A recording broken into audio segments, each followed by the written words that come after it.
Good morning, boys and girls. We're on Chapter 9, Little House on the Prairie, A Fire on the Hearth.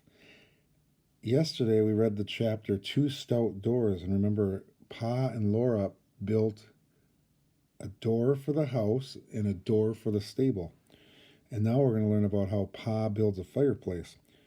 Outside the house, close to the log wall opposite the door, Pa cut away the grass and scraped the ground smooth. He was getting ready to build the fireplace. Then he and Ma put the wagon box back on the wheels again, and Pa hitched up Pet and Patty. The rising sun was shortening all the shadows. Hundreds of meadowlarks were rising from the prairie, singing higher and higher in the air. Their songs came down from the great clear sky like a rain of music. And all over the land, where the grasses waved and murmured under the wind, thousands of little dicky birds clung with their tiny claws to the blossoming weeds and sang their thousands of little songs. Pet and Patty sniffed the wind and whinnied with joy. They arched their necks and pawed at the ground because they were eager to go. Pa was whistling while he climbed to the wagon seat and took up the reins. Then he looked down at Laura, who was looking up at him, and he stopped whistling and said, "Want to go along, Laura? You and Mary?" Ma said they could. They climbed up the wheels, clinging to the spokes with their bare toes, and they sat on the high wagon seat beside Pa. Pet and Patty started with a little jump, and the wagon went jolting down the road that Pa's wagon wheels had made. They went down between the bare reddish-yellow walls of earth, all ridged and wrinkled by forgotten rains. Then they went on, across the rolling land of the creek bottoms. Masses of trees covered some of the low, rounded hills, and some of them were grassy open spaces. Deer were lying in the shadows of the trees, and deer were grazing in the sunshine on the green grass. They lifted their heads and pricked their ears and stood chewing and watching the wagon with their soft, large eyes. All along the road the wild larkspur was blossoming pink and blue and white. Birds balanced on yellow plumes of goldenrod, and butterflies were fluttering. Starry daisies lighted the shadows under trees. Squirrels chattered on branches overhead. White-tailed rabbits hopped along the road, and snakes wriggled quickly across it when they heard the wagon coming. Deep in the lowest valley, the creek was running, in the shadow of the dirt bluffs. When Laura looked up those bluffs, she couldn't see the prairie grass at all. Trees grew up the bluffs where the earth had crumbled, and where the bare dirt was too steep that trees couldn't grow on it, bushes held on desperately with their roots. Half-naked roots were high above Laura's head. "Where are the Indian camps?" Laura asked Pa. He had seen the Indians' deserted camps here among the bluffs, but he was too busy to show them to her now. He must get the rocks to build the fireplace. "You girls can play," he said, "but don't go out of my sight, and don't go into the water, and don't play with snakes. Some of the snakes down here are poison." So Laura and Mary played by the creek while Pa dug the rocks he wanted and loaded them into the wagon. They watched long-legged water bugs skate over the glassy, still pools. They ran along the bank to scare the frogs, and laughed when the green-coated frogs with their white vests plopped into the water. They listened to the wood pigeons call among the trees, and the brown thrush singing. They saw the little minnows swimming all together in the shallow places where the creek ran sparkling. The minnows were thin gray shadows in the rippling water. Only now and again one minnow flashed the sunshine from its silvery belly. There was no wind along the creek. The air was still and drowsy warm. It smelled of damp roots and mud, and it was full of the sound of rustling leaves and of water running. In the muddy places, where deer's tracks were thick and every hoof print held water, swarms of mosquitoes rose up with a keen, sharp buzzing. Laura and Mary slapped at mosquitoes on their faces and necks and hands and legs and wished they could go wading. They were so hot and the water looked so cool. Laura was sure that it would do no harm just to dip one foot in, and when Pa's back was turned, she almost did it. Laura, said Pa, and she snatched the naughty foot back.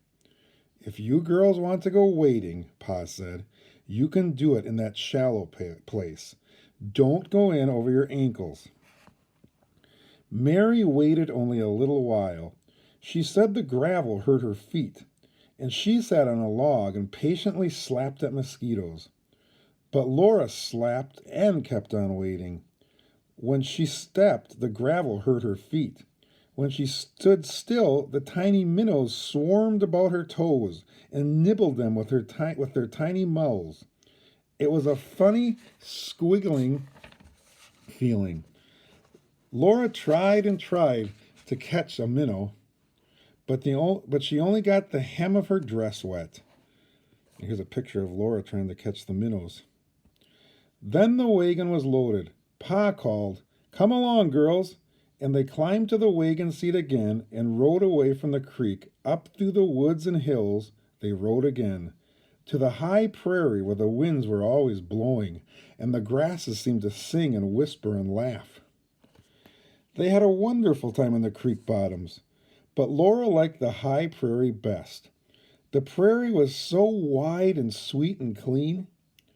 That afternoon, Ma sat sewing in the shade of the house, and baby Carrie played on the quilt beside her, while Laura and Mary watched Pa build the fireplace. First, he mixed clay and water to a beautiful thick mud in the Mustang's water bucket.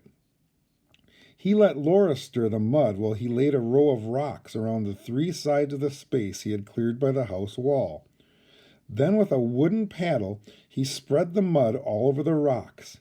In the mud, he laid another row of rocks and plastered them over the top and down on the side with more mud. He made a box on the ground. 3 sides of the box were made of rocks and mud, and the other side was the log wall of the house. With rocks and mud and more rocks and more mud, he built the walls as high as Laura's chin. Then on the walls, close against the house, he laid a log. He plastered the log all over with mud. After that, he built up rocks and mud on top of that log.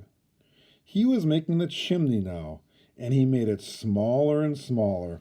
And right here in this picture, you can see the rocks that Pa took from the creek to make the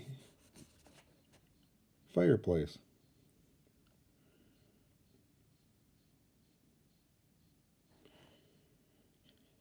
He had to go to the creek for more rocks. Laura and Mary could not go again because Ma said the damp air might give them a fever.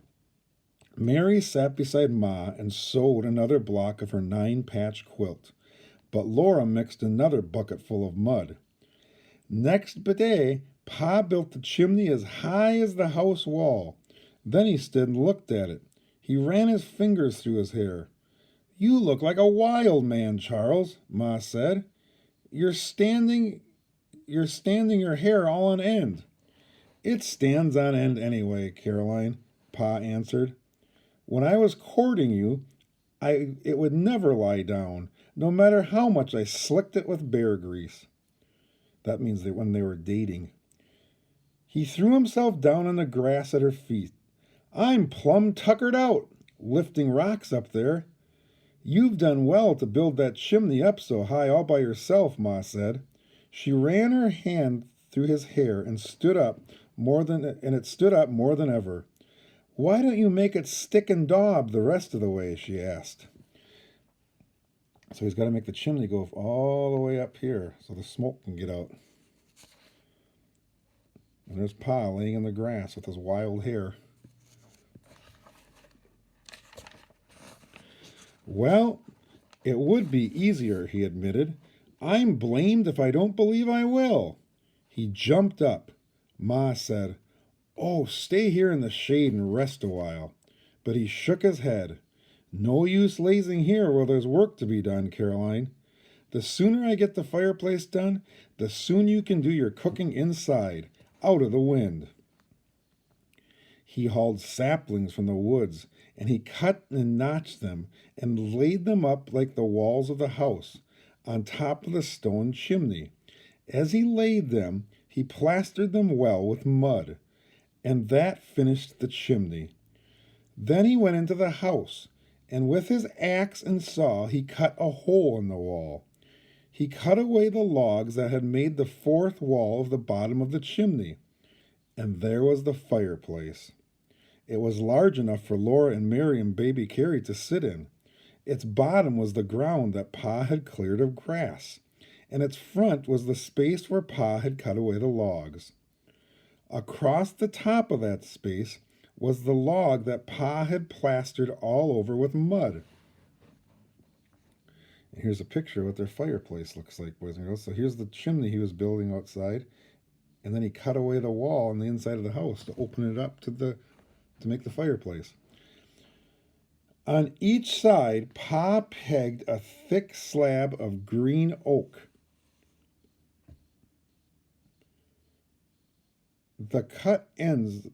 Against the cut ends of the log. So here's the green oak. Green means it's not dry yet, so it won't catch on fire. You can see the pegs in there that he used. Then by the upper corners of the fireplace, he pegged chunks of oak to the wall. And here's the oak that he pegged to the wall. And on these he laid an oak slab and pegged it firmly. That was the mantel shelf. So here's the mantel shelf here.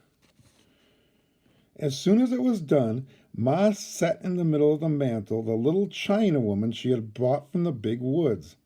The little China woman had come all the way and had not been broken. So here's a picture of the little China woman sitting on the shelf that we heard about in the story, Little House in the Big Woods. She stood on the mantel shelf with her little china shoes and her wide china skirts and her tight china bodice, and her pink cheeks and blue eyes and golden hair, all made of china. Then Pa and Ma and Mary and Laura stood and admired that fireplace. Only Carrie did not care about it. She pointed at the little China woman and yelled when Mary and Laura told her that no one but Ma could touch it. "You'll have to be careful with your fire, Caroline," Pa said. "We don't want sparks going up the chimney to set the roof on fire. That cloth would burn easy." Remember, the roof is still made out of the canvas from the wagon. "I'll split out some clapboards as soon as I can and make a roof you won't have to worry about." So Mary carefully built a fire in the new fireplace, and Ma carefully built a fire in the fireplace, and she roasted a prairie hen for supper. And that evening they ate in the house. They sat at table by the western window. Pa had quickly made the table out of 2 slabs of oak. One end of the slab stuck in a crack of the wall, and the other one rested on the short, upright logs Pa had smoothed the slabs with his axe. And the table was very nice when Ma spread a cloth over it. So their table is very different than the table we have, because one end is stuck into the wall and the other end is held up by logs. The chairs were chunks of big logs. The floor was the hearth that Ma had swept clean with her willow bough broom. On the floor in the corners, the beds were neat under the patchwork quilts. The rays of the setting sun came through the window and filled the house with golden light. Now here's a picture, boys and girls, of what it looks like inside of their house on the prairie. Now this is a picture that looks like if you were to look down from above. So here's the fireplace. You see the rocks outside here. Here's the beds. You can see their table with their chairs that are made of logs. And here's the door where Pa's gun would hang over. So that's looking from above down into their house. It looks a little bit different than our houses today, doesn't it?